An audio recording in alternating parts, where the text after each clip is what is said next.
പ്രിയമുള്ളവരെ, നമ്മയൊക്കെ സംബന്ധിച്ചിടത്തോളം ഇത് ഏറ്റവും അഭിമാനത്തിൻ്റെ നിമിഷമാണ്. അഭിമാനത്തിൻ്റെ അത് വെറുതെ എങ്ങനെ പറഞ്ഞാൽ പോലെ വളരെ അഭിമാനത്തിൻ്റെ നെറുകയിൽ ആണ് നമ്മളിപ്പോൾ. നമ്മളോടൊപ്പം കളിച്ചും ചിരിച്ചും ഒരുപാട് തമാശകൾ പറഞ്ഞും മലയാളി മനസ്സുകളിലൊക്കെ ഒരു വലിയ സ്ഥാനം നേടിയിട്ടുള്ള ഒരു മഹാകലാകാരൻ നമ്മുടെ കൂട്ടത്തിൽ നിന്ന് അദ്ദേഹം ഇന്നിപ്പോൾ ഇന്ത്യയുടെ ഏറ്റവും ഒരു വലിയ പദവിയിൽ അദ്ദേഹം എത്തിയിരിക്കുന്നു. അത് നമ്മൾ വാക്കുകൾ കൊണ്ട് പറഞ്ഞ അഭിമാനം എന്ന് പറയുകയല്ല, അത് നമ്മളെല്ലാം ഹൃദയപൂർവ്വം ഇങ്ങനെ അഭിമാനത്തിൻ്റെ ഒരു നിലവിൽ തന്നെയാണ്. ശ്രീ സുരേഷ് ഗോപി എന്ന് പറയുന്നത് എന്നെ സംബന്ധിച്ചിടത്തോളം മലയാള സിനിമയിലുള്ള എൻ്റെ ഏറ്റവും നല്ല സൗഹൃദങ്ങളിൽ ഒന്നാണ്. ഞങ്ങളങ്ങനെ ഇടയ്ക്കൊക്കെ നേരിൽ കാണുകയോ അല്ലെങ്കിൽ ഒന്നിച്ചൊരുപാട് പടങ്ങൾ അഭിനയിക്കുക അങ്ങനെയൊന്നും ആയിരുന്നില്ല. പക്ഷെ നമ്മുടെയൊക്കെ മനസ്സിൽ അദ്ദേഹത്തിൻ്റെ പരിചയപ്പെടുന്നത് മുതൽ അദ്ദേഹം ഒരു വലിയ ഒരു സ്ഥാനം നമ്മുടെ മനസ്സിൽ, ഏത് വ്യക്തിയും അദ്ദേഹത്തെ പരിചയപ്പെടുമ്പോൾ ആ മനസ്സിൽ അവരറിയാതെ അവരുടെ ഉള്ളിലൊരു സ്ഥാനം ഇങ്ങനെ പിടിച്ചെടുക്കുന്ന ഒരു വലിയൊരു കഴിവ്, അതൊരു മനുഷ്യൻ എന്നുള്ള നിലയ്ക്കാണ്.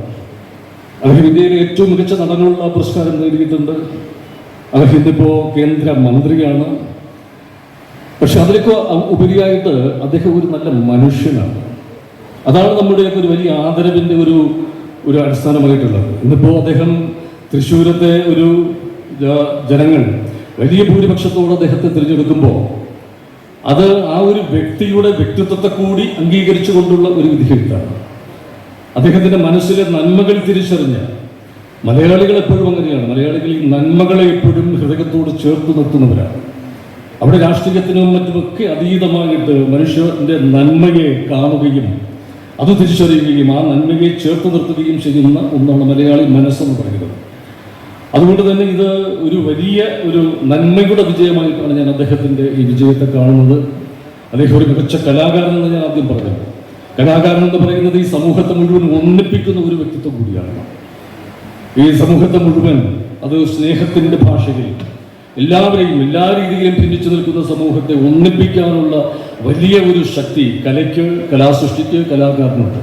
ആ ഒരു വലിയ ദൗത്യം കൂടി അദ്ദേഹം ഇന്നിപ്പോൾ തൃശ്ശൂരിൻ്റെ അല്ല, അദ്ദേഹം കേരളത്തിൻ്റെ, ഇന്ത്യയുടെ ഒരു വലിയ സ്ഥാനത്താണ് അദ്ദേഹം നിൽക്കുന്നത്. അതുകൊണ്ട് തന്നെ കേരളത്തിൻ്റെ ഒരു സമഗ്രമായ വികസനത്തിന് അദ്ദേഹത്തിൻ്റെ മനസ്സിൽ ഒരുപാട് പദ്ധതികളുണ്ട്. അത് ഞങ്ങൾക്കൊക്കെ അറിയാവുന്നതാണ്. ഒരുപാട് വലിയ വലിയ പദ്ധതികൾ ഈ കേരളത്തിനെ അത് വലിയ രീതിയിൽ വികസനത്തിൻ്റെ പാതയിലേക്കൊക്കെ നയിക്കുന്ന വലിയ പദ്ധതികൾ അദ്ദേഹത്തിൻ്റെ മനസ്സിലുണ്ട്. അതിന് ഈ കേരളീയ സമൂഹത്തിൻ്റെ പൂർണ്ണമായ പിന്തുണയും അദ്ദേഹത്തിന് ഉണ്ടാകും. അത് ഈ അവസരത്തിൽ ഒരു മലയാളി എന്ന രീതിയിൽ അത് അഭിമാനത്തോടു കൂടി തന്നെ പറയാൻ എനിക്ക് സന്തോഷമുണ്ട്. എല്ലാവരുടെയും നിറഞ്ഞ പിന്തുണ, അത് രാഷ്ട്രീയത്തിലൊക്കെ അതീതമായിട്ട് ആ ഒരു മനുഷ്യ സ്നേഹത്തിൻ്റെ ഒരു വലിയ ഒരു പ്രതീകം കൂടിയായിട്ടുള്ള അദ്ദേഹം നേരത്തെ ഇവിടെ പറഞ്ഞില്ല അദ്ദേഹം രാഷ്ട്രീയത്തിലൊക്കെ വരുന്നതിലൊക്കെ എത്രയോ മുമ്പ് എത്രയോ മനുഷ്യരെ അദ്ദേഹം സഹായിച്ചത് നമുക്കൊക്കെ അറിയാവുന്നതാണ്. എത്രയോ മനുഷ്യരെ അവരുടെ പ്രശ്നങ്ങൾ അറിഞ്ഞ് അതിൽ സജീവമായി ഇടപെടുകയും അതിന് പരിഹാരം കാണുകയും ഒക്കെ ചെയ്തിട്ടുള്ള വലിയ മനസ്സിൻ്റെ ഉടമയാണ്. ആ മനസ്സ് അദ്ദേഹം ഇപ്പോഴും തുടരുന്നുണ്ട് എന്ന് തന്നെയാണ് നമ്മളെയൊക്കെ ഏറ്റവും അധികം സന്തോഷിപ്പിക്കുന്നത്. അത് മലയാളികൾക്ക് ഒരു വലിയ അനുഗ്രഹമായിട്ട് മാറട്ടെ.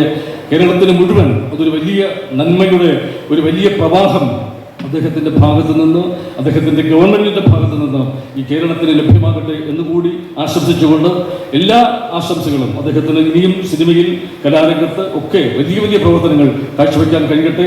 അദ്ദേഹത്തിൻ്റെ ഒരു രാഷ്ട്രീയക്കാരൻ്റെ ഒരു മുഖത്തിലല്ല ഞങ്ങളൊന്നും കാണുന്നത്. കാര്യം രാഷ്ട്രീയക്കാരൻ എന്നൊക്കെ പറയുമ്പോൾ മലയാളികളുടെ മനസ്സിലുണ്ടാകുന്ന ഒരു ഭാവമുണ്ട്. അതൊരു പോസിറ്റീവായിട്ടുള്ള ഭാവമല്ല പലപ്പോഴും. അതിനൊക്കെ ഉപരിയായിട്ട് അദ്ദേഹത്തിന് നമ്മൾ നൽകിക്കുന്ന ഒരു പരിവേഷം അത് നിറഞ്ഞ മനുഷ്യസ്നേഹി എന്നുള്ളൊരു പരിവേഷമോ കൂടിയാണ്. അത് തീർച്ചയായും സാധാരണക്കാരായ മനുഷ്യർക്ക് ഒരുപാട് പ്രയോജനകരമായി ഒരുപാട് കാര്യങ്ങൾ ചെയ്യാൻ സർവശക്തൻ അദ്ദേഹത്തിന് ദീർഘായുസ്സും ആരോഗ്യവും എല്ലാം നൽകട്ടെ എന്ന് ഹൃദയപൂർവ്വം ഈ അവസരത്തിൽ ആശംസിക്കുന്നു. നിങ്ങളുടെ കുടുംബാംഗമാണ് അദ്ദേഹം. സിനിമ കുടുംബം നമ്മുടെ എല്ലാം കുടുംബാംഗമാണ്. അങ്ങനെ നമ്മുടെ സ്വന്തം കുടുംബത്തിലെ ഒരംഗത്തിൻ്റെ ഈ ഒരു വലിയ സ്ഥാനലബ്ധിയിൽ ഹൃദയപൂർവ്വം അഭിനന്ദനങ്ങൾ അറിയിച്ചുകൊണ്ട് എല്ലാ സന്തോഷവും നിറഞ്ഞ മനസ്സോടുകൂടി അറിയിക്കുന്നു. ഹൃദയപൂർവ്വം എല്ലാ ആശംസകളും ഒന്നുകൂടി അർപ്പിച്ചുകൊണ്ട് നിർത്തുന്നു. നന്ദി, നമസ്കാരം.